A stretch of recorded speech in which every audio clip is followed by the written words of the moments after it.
Even as Senate continues being caught up in a stalemate that has delayed the release of cash to county governments, governors are still optimistic that the stalemate will be resolved to enable them deliver on their development agenda and other key delegated services to the people.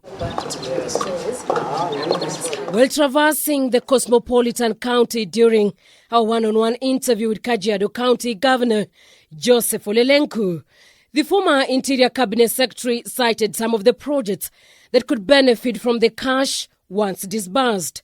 When we came in as a county government, we never had a single kilometer of road that was done by the county. But also as a county government, we have done several small roads in our town.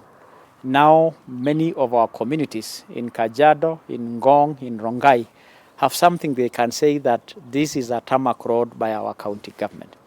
I think on roads, for a county to be able to do few tarmac roads, well over 15 kilometers, of course it is in urban center, so the impact is even huge. It's something we can proudly say that even our infrastructure has gone a notch higher. Added to our financial kitty to be able to do development.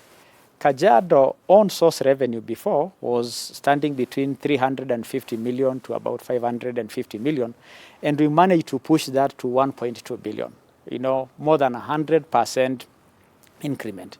The soft-spoken county governor credits himself for solving the thorny land issues that has been a headache for many leaders in the county of 1.2 million people for decades. The issue of double allocation, all those have been eliminated when we began our spatial planning. We began to go to each town to say, these are the bona fide owners of land. We did automation on our land registries. And about 18 counties have come to Kajiado to benchmark. Ngong Stadium stalled when we came in. It is something that I promised the people of Kajiado that before the next election, the young people will be using those stadiums. Kajiado has begun. The fencing is complete, the leveling is complete, a bit of resources are there. So it is also now in good progress, about 30-40% complete. Kitengela, we are held back by the crisis of COVID. The county chief gave an account on how he transitioned between serving as the cabinet minister in the powerful interior docket to his current position. It also helped me in asking for votes from them. We built a bond. We understood each other. They got to understand me.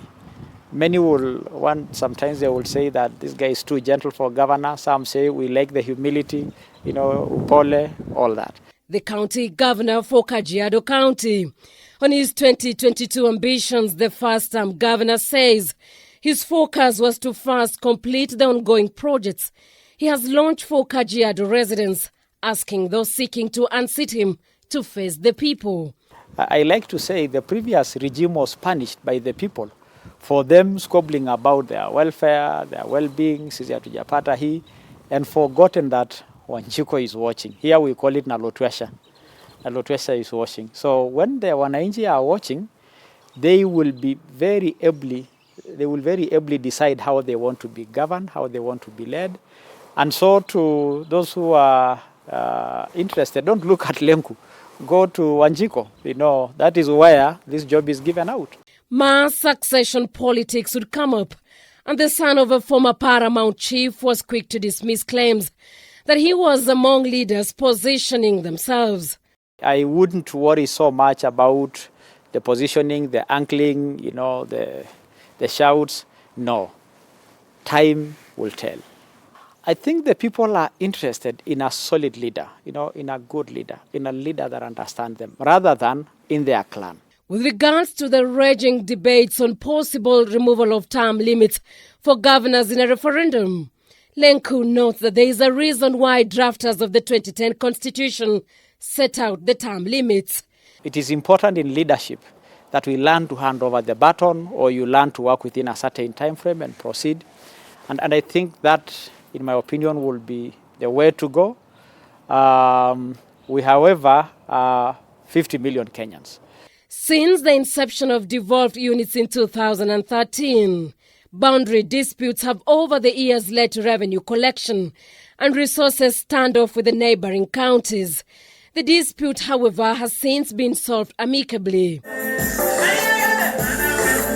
Born in a humble Maa village in Kajiado County, Joseph Ole Lenku rose above the cultural barriers to become a manager that would later be appointed to Cabinet Secretary in the powerful Interior Docket, a position that would thrust him on the national stage, where he withered many storms, especially in response to emergencies. And with the never-ending political squabbles in the country, the governor, who is a staunch Christian, attributes his calmness to God the Almighty. It has not been my effort. It has actually been God, from birth, all this. And so knowing that keeps me cool. And that is why in the face of all this, I think we'll come out stronger as a country. For Evening Edition, I'm Angela Cheror, Kajiado County.